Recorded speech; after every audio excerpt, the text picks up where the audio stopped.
Assalamualaikum sahabat tani semuanya. Video kali ini adalah video Q&A di mana pertanyaan subscriber saya jawabkan melalui sebuah video biar semua orang bisa tahu informasinya. Dan video ini Q&A episode ke-11. BAM!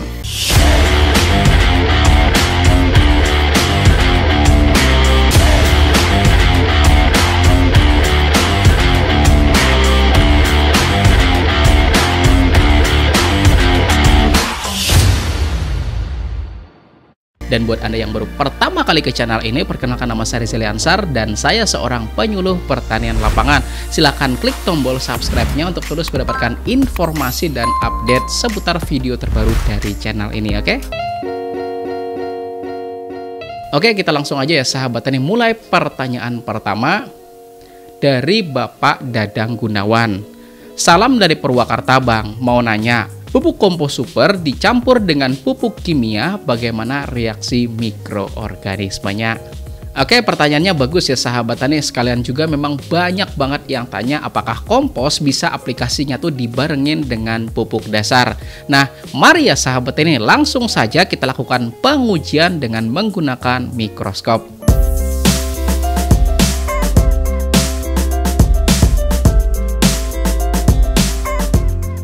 Nah, ini ada sampel ya sahabat tani kompos super dan ini adalah pupuk NPK.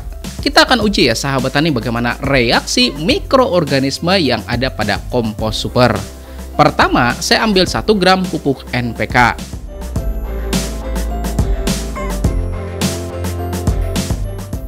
Kemudian saya ambil sampel 2 gram kompos super. Sekarang, saya akan encerkan lebih dahulu pupuk NPK-nya. Baru kita tuangin sampel kompos super yang 2 gram tadi ya sahabat tani.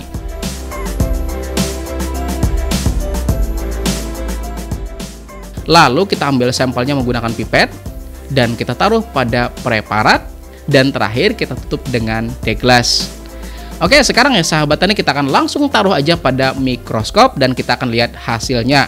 Dan pada pengamatan ini kita langsung gunakan aja lensa 40 ya sahabat tani supaya mikroorganismenya tuh langsung jelas kelihatan.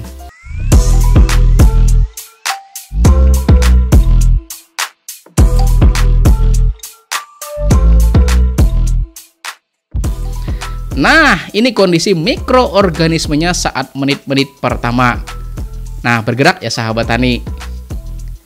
Selanjutnya, kita akan tunggu selama 60 menit kemudian bagaimanakah kondisi mikroorganismenya setelahnya.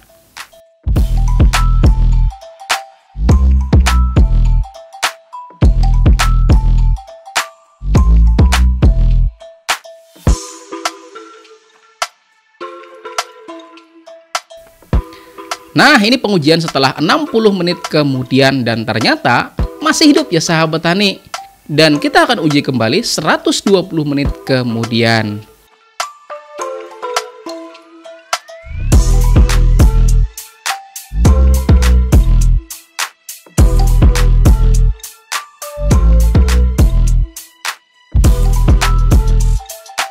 Nah, sekarang kita sudah 180 menit sejak pertama kali melakukan pencampuran dan ternyata mikroorganismenya masih aktif. Nah, dari sini bisa kita simpulin bahwa kemungkinan besar mikroorganismenya itu nggak akan kenapa-napa ketika tercampurkan. Dan ini artinya dalam pengaplikasian kompos itu boleh kok ya sahabat ini dicampur dengan pupuk NPK.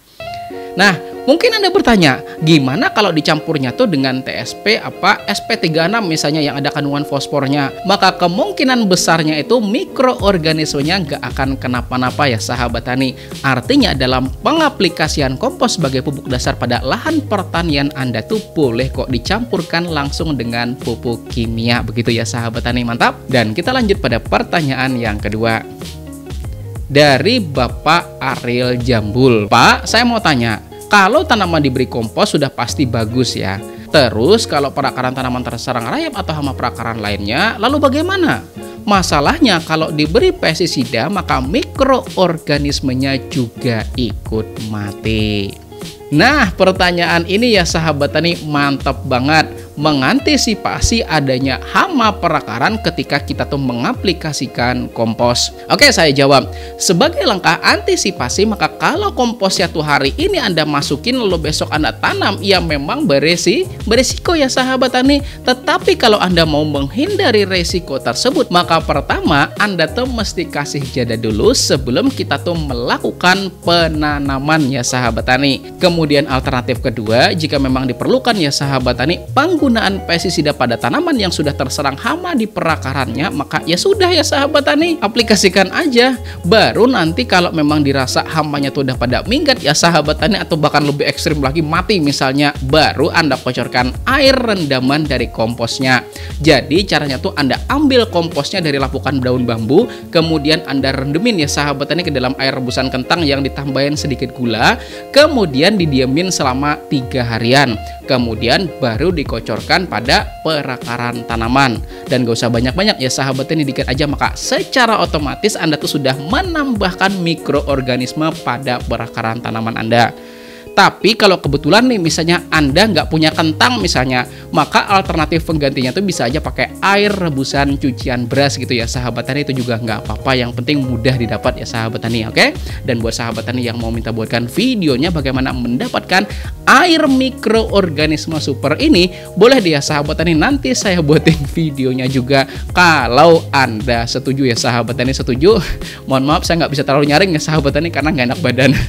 Oke, kita lanjut pada pertanyaan yang ketiga ya sahabat tani. Nah, ini pertanyaan masih berhubungan dengan pertanyaan yang kedua tadi. Bang, bener nggak makanan terbaik dari mikroorganisme itu adalah kentang rebus? Oke, menarik ya sahabat tani soal kentang rebus. Jujur loh, daripada dikasih mikroba, mending kasih saya aja ya sahabat tani kentang rebusnya ya enggak? Nah, jadi gini ya sahabat tani, bukan soal kentangnya yang dikasih ke mikroorganisme, tetapi air rebusan kentang. Nah, buat Anda yang pernah mengenyam pendidikan setingkat SLTA jurusan IPA ya sahabat tani, pasti Anda kenal dengan istilah atau namanya PDA. Nah, PDA itu ya sahabat tani merupakan istilah dari potato dextrose agar, yang merupakan media yang digunakan untuk mengembangbiakan atau memperbanyak dari mikroorganisme. Nah, itu tuh ya sahabat tani potato dextrose agar. Nah, potato itu kentang, kemudian dextrose itu gula, dan agar ya agar-agar ya sahabat tani. Jadi pada umumnya dalam mengembangbiakan dari mikroorganisme itu standarnya pakai air rebusan kentang.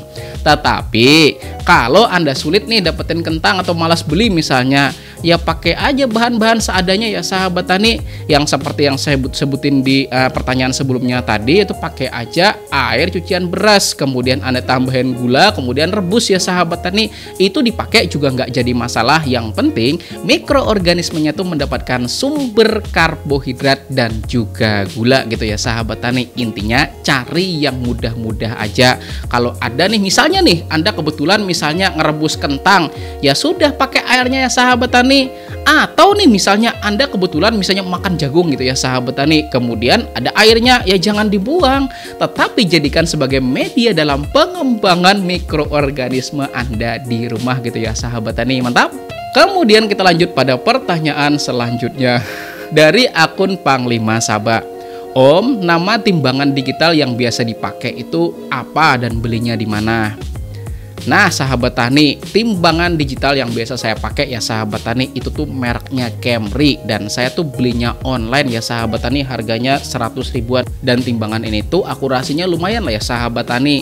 Dan saya tuh menggunakan timbangan ini buat menimbang benda-benda kecil, misalnya buat menimbang sampel pengamatan kah misalnya, kemudian mengkalibrasi pupuk kah misalnya, atau mengkalibrasi pestisida kah misalnya, itu bisa ya sahabat tani. Nah kita tuh kan nggak tahu ya sahabat tani, 1 sendok pupuk atau 1 sendok pestisida itu nah berapa gram sih sebetulnya realnya. Nah karena timbangan jenis ini tuh bisa buat mengukur sampai skala 0,02 gram, artinya bisa buat mengukur berapa gram sih realnya untuk 1 sendok pupuk atau 1 sendok pestisida.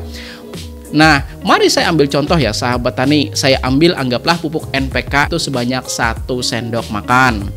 Nah, coba kita cek ya sahabat tani, berapa gram sih 1 sendok pupuk NPK?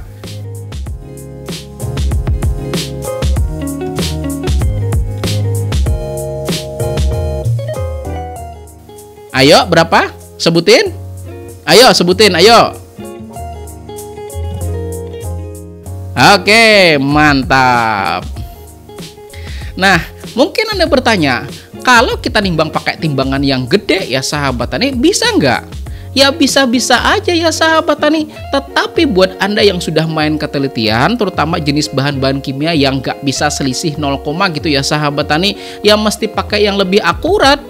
Dan siapa tahu nih Anda juga mau beli ya sahabat tani, maka link pembeliannya saya taruhkan pada kolom deskripsi video ini ya sahabat tani. Dan ingat, ini tuh nggak jualan loh ya sahabat tani, cuma pengen mempermudah Anda, siapa tahu mau membelinya, oke?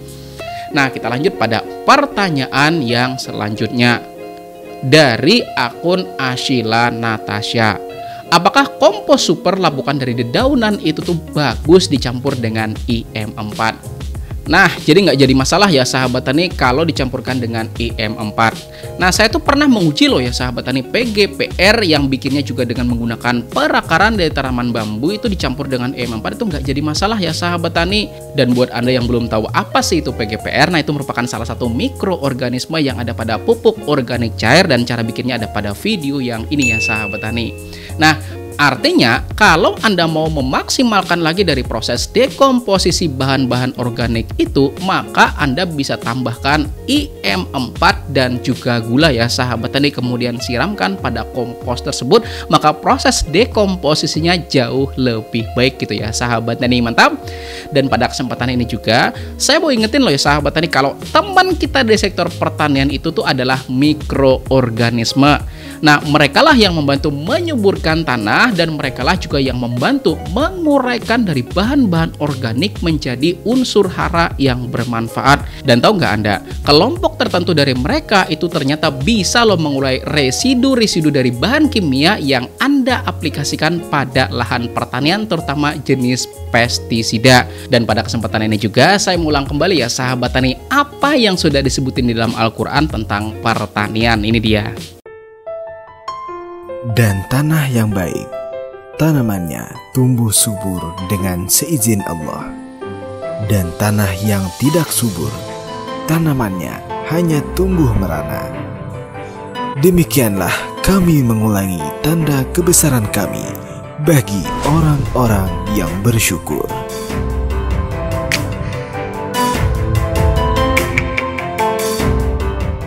Nah, tanaman tumbuh subur karena tanahnya baik ya sahabat tani, dan tanaman tumbuhnya merana karena tanahnya tidak subur ya sahabat tani.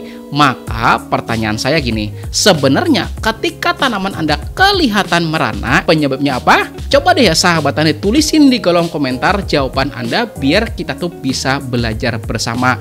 Tanaman merana karena apa?